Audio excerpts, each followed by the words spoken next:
A young boy pulls a toy car made from junk, plastic spoons and a bottle. To him, it's a prized possession. Nearby, the people line up filling jugs with water from a well. There is no other place to get it here. On the streets, trash just piles up. Garbage pickup? There is none. This is Haiti. Open sewers run like rivers, filled with styrofoam, clothing, plastic bottles, everything imaginable.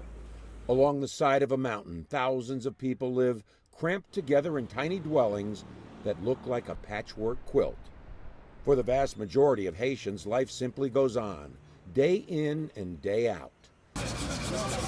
Vendors set up their stands, selling everything from ties to peacocks. One day melts into another. Robert McGuire has studied Haiti for 40 years. I think in one respect, you always have to be optimistic about Haiti. The way I like to put it is every morning, 10, 11 million people get up, they prepare themselves and they make it through the day, through hook or by crook, one way or the other. And the fact that people can do that and they maintain doing that, you got to be optimistic for them. But this island nation is now at a critical, pivotal juncture in its history.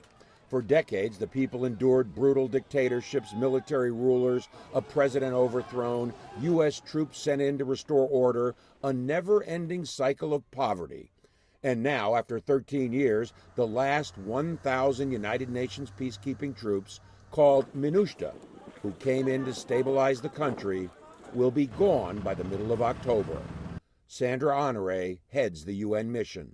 I believe that the time is right for the mission to end. I believe the time is right for Haiti to assume the tasks that MINUSTAH has been performing.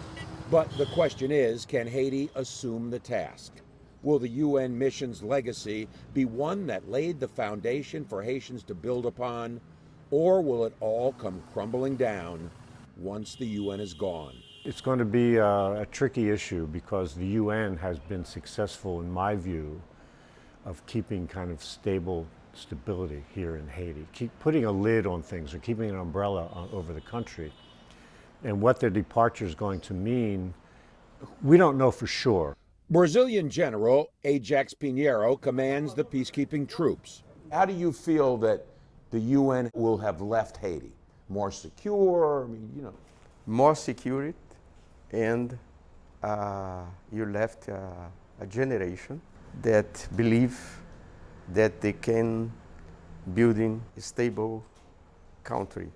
Because when you arrived in Haiti in 2004, the children that was 5 years old, now they are 18 years old. And they saw a country organized. This generation, this new generation they are 20 years old, 18 years old. They saw a country stabilized, organized, different from their fathers. The presence of the UN troops has been a blanket of security over the country, a safety net, helping during natural disasters, ensuring democratic elections, and tamping down violence. Every day, the general's soldiers patrol the streets. These are peacekeepers from Brazil. They stopped along the water's edge. Here, the fishermen have nothing more than makeshift wooden traps. Soleil sits on the outskirts of Port-au-Prince. It is one of the poorest places in all the Western Hemisphere. One of the primary missions for the United Nations peacekeepers was to rid this area of the violent street gangs who terrorized the people. A young boy comes up to a major in the unit. There is a moment where a bond is forged with music and dance.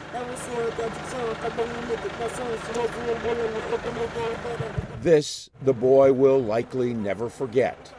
Another child with barely any clothes embraces me. This, I will never forget. And it is how General Pinheiro wants his men to operate, close to the people.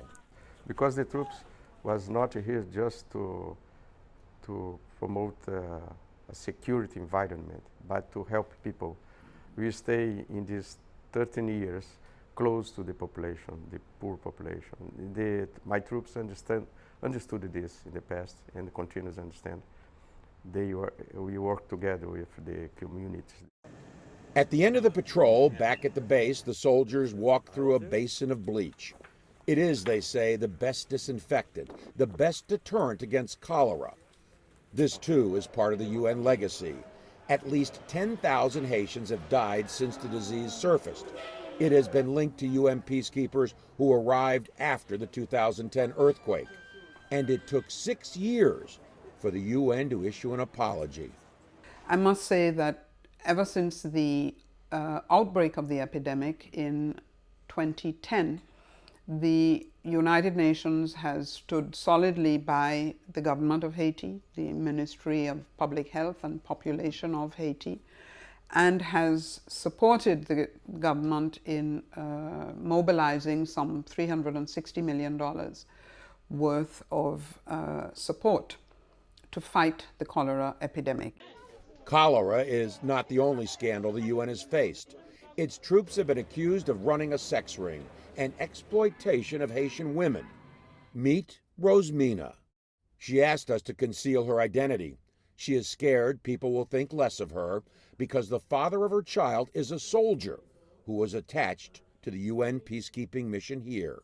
We were lovers. We were together, but sometimes he used to force me to have sex with him. Rosemina was 16 years old, a minor, when she became pregnant. Rosemina, what were the things that you were promised by Julio? He promised me a house when I deliver. He'd take care of the baby and everything, but it's just 2 months after I've delivered when I realized it was all lies, when I started having no news from him. That was 6 years ago. The soldier, 3 times her age and from Uruguay, she says, sent her $100 once.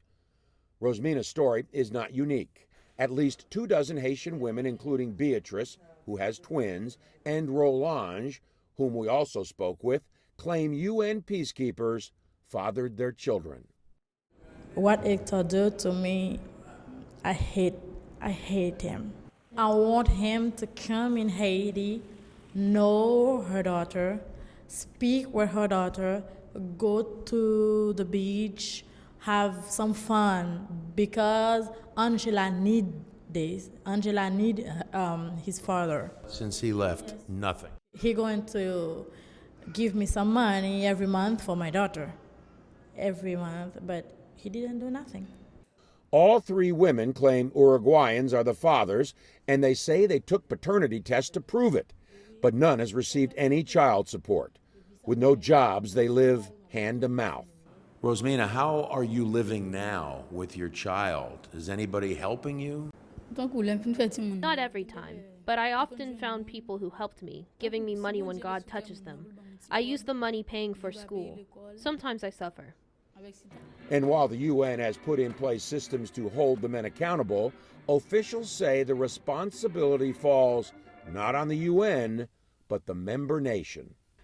The state of origin or the country of origin has to step up to the plate, and when we present a case or when we present cases to the member states, it is our expectation that the member states will do what is necessary to track the perpetrators and to ensure that there is a procedure whereby support can be provided for the children.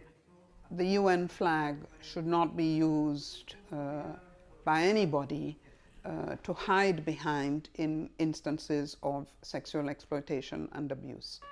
Against this backdrop, many Haitians are quite ready for the peacekeepers to leave.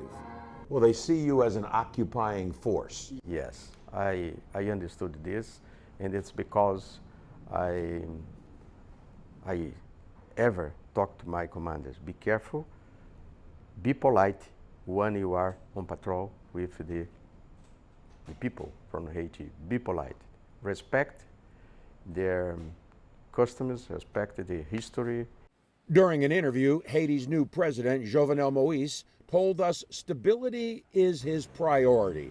He insists there must be a transfer of technology and equipment before the UN leaves, without which the people will be ill-equipped to deal, he says, with natural disasters.